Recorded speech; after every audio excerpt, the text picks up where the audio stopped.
चिराग पासवान जिंदाबाद।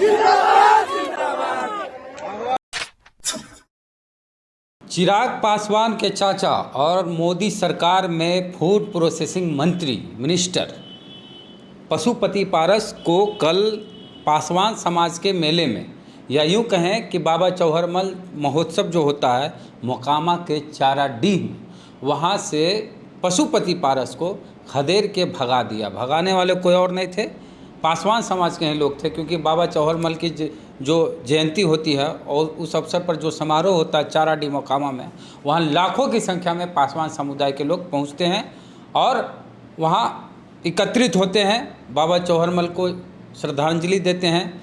और इसी दौरान वहाँ कई नेता जाते हैं, चिराग पासवान भी गए थे और पशुपति पारस भी गए थे। तो पहले चिराग पासवान वहाँ कार्यक्रम करके आए, उसके बाद पशुपति पारस करीब 5 बजे के बाद वहाँ पहुँचे। वहाँ उसके बाद पशुपति पारस को वहाँ से पासवान समाज के लोगों ने खदेड़ दिया, उनके जो सुरक्षाकर्मी थे उनको भी दौड़ाया और क्या कुछ हुआ ये प्रत्यक्षदर्शी हैं हमारे साथ। अमर ज्योति भीम आर्मी के नेता हैं आज़ाद समाज पार्टी की, ये भी वहाँ पे मौजूद थे। क्या कुछ हुआ था पशुपति पारस के साथ ये हम जानेंगे अमर ज्योति जी से। क्या हुआ कल पशुपति पारस जी के साथ, पूरा मामला क्या? देखिए, ये जो पूरा मामला हुआ उसमें पशुपति पारस जी और उनके भतीजे प्रिंस राज जी जो कि सांसद हैं, वो गए थे वहाँ चौहरमल महोत्सव में शामिल होने के लिए। हर साल की भांति जब भी चौहरमल महोत्सव का आयोजन होता है चाराडीह मोकामा में, तो जितने भी बिहार के पासवान समुदाय के और देश के भी जो लोग उस मेला के बारे में जानते हैं, चौहरमल जी के बारे में जानते हैं, वो लोग वहाँ पे पहुँचते हैं। और बिहार के तकरीबन सारे जो पासवान समुदाय के विधायक, सांसद, मंत्री जो होते हैं सभी पहुँचते हैं उनको नमन करने के लिए, श्रद्धांजलि देने के लिए। वहीं पे पशुपति पारस जी और प्रिंस राज जी कल पहुँचे थे और वो मंदिर में जा कर के पूजा किए। और पूजा करने के पश्चात जब वो बाहर निकले, जो सभा स्थल था, सभा का जो मंच था वहाँ पे जाने के लिए, उसी दौरान वहाँ पे कुछ युवाओं ने सबसे पहले नारा लगाया, पशुपति पारस मुर्दाबाद, पशुपति पारस वापस जाओ। ये वीडियो आप देखेंगे, वीडियो वायरल भी है, बहुत सारे न्यूज़ पोर्टल ने डाला भी है।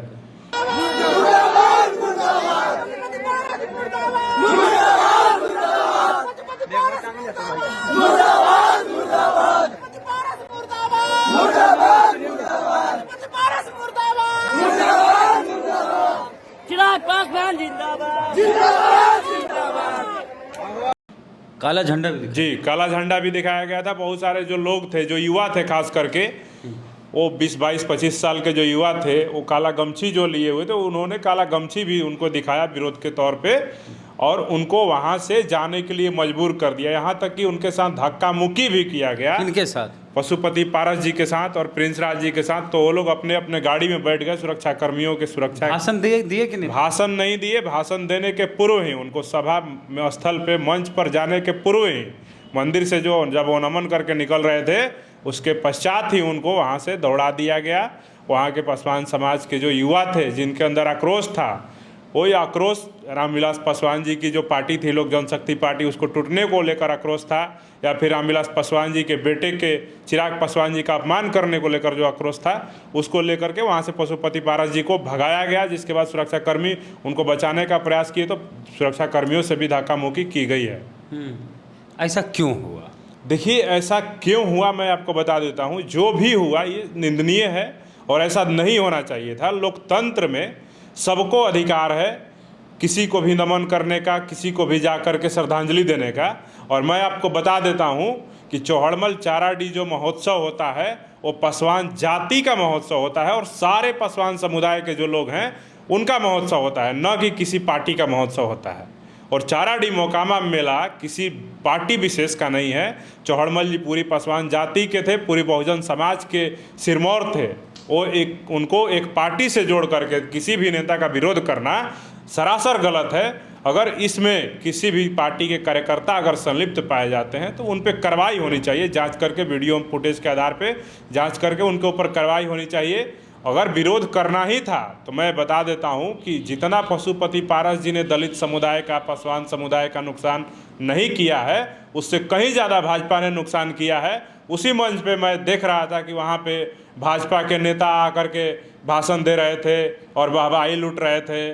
पासवान समुदाय को वहाँ पे बरगलाने का काम किया जा रहा था, ताली भी बजा रहे ताली भी बजाया जा रहा था उनके भाषणों पे। वहीं उसी सभा में भाजपा की बिहार की उप मुख्यमंत्री हैं एक, वो भी गई थी, उनके भाषण सुनने के लिए लोग वहाँ पे हुजूम के तौर पे सुन रहे थे, उनको प्रोत्साहित कर रहे थे, उनको सम्मानित कर रहे थे।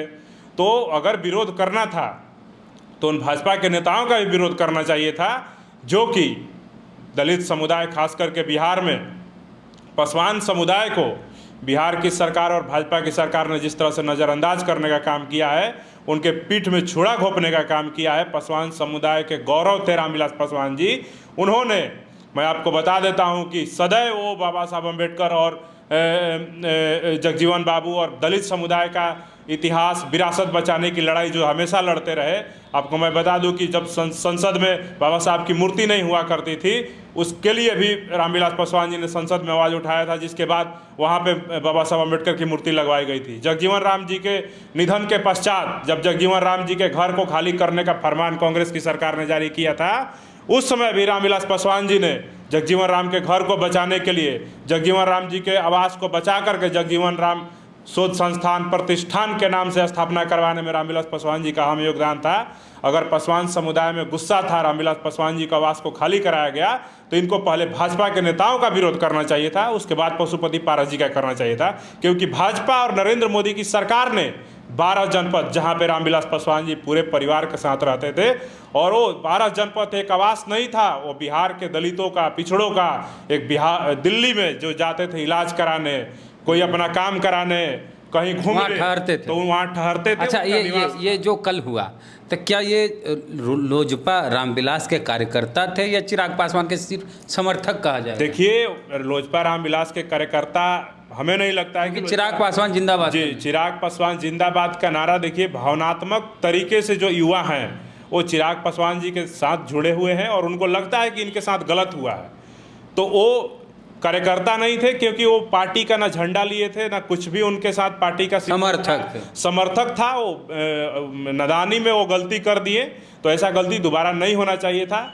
और राजनीतिक मंच बनाने से बेहतर होता है कि वो सामाजिक मंच रहता, और जितने भी चौहड़मल जी से संबंध रखते हैं, जो उनके विचारों को समर्थक हैं, जो नेता हैं, वो सभी आए, अपनी अपनी विचार रखें, और वहाँ पे इस बात पे चर्चा होना चाहिए उस सभा में, कितने दिन तक बिहार में आज भी पासवान समुदाय से 4 सांसद हैं, लेकिन मोकामा चाराडी जो चौहड़मल जयंती मनाया जाता है, वहाँ पे आप जा कर के देखिएगा तो आज भी बढ़िया से मंदिर का निर्माण नहीं हुआ है। आज भी वहाँ पे पेयजल की सुविधाएं बेहतर नहीं है, वहाँ पे लाइटिंग नहीं है। अगर आप मोकामा टाल में चले जाइएगा तो आपके फ़ोन में नेटवर्क नहीं रहता, वहाँ पे एक टावर नहीं लगवा सके ये लोग।